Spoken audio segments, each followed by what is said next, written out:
kang matakot, Muyak. Huwag kang matakot sinalalang na tinalo at sinumpana ng ating bathalang M.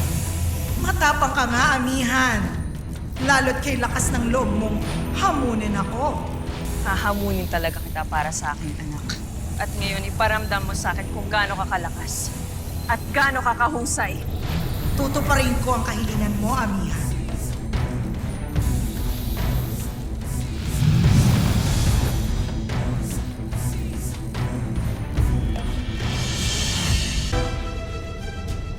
Nag-anyo nila lang ka, Ethel?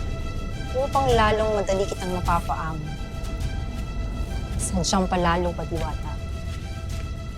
Tandaan mo, isa akong bathalumay.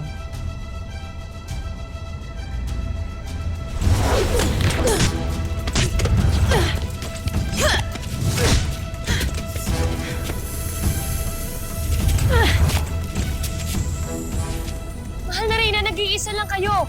Hindi niyo siya kakayanin. Mo kung pasukuin, Muyak. Hindi ko bibigyan si Lira ng dahilan para isipin niya na hindi ko siya pinaglaban.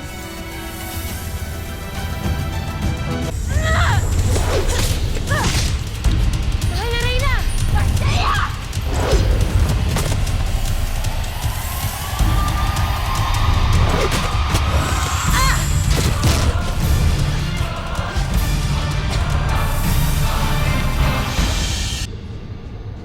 Kahanga-hanga ka, Diwata. Sumuko ka na. Ibalik mo na sa akin si Lira.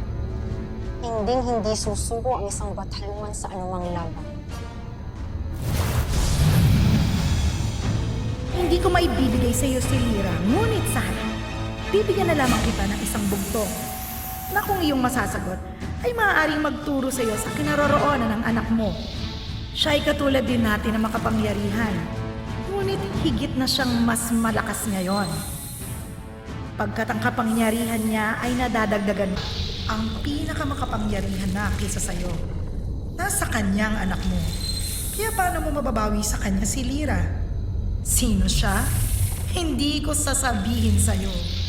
Hulaan mo, Reyna. Ether, hindi pa tapos ang laban! Ether, bumalik ka dito! Hindi pa tapos ang laban! Nasaan si Lira? Sino kanyang tinutukoy, mahal na Reyna?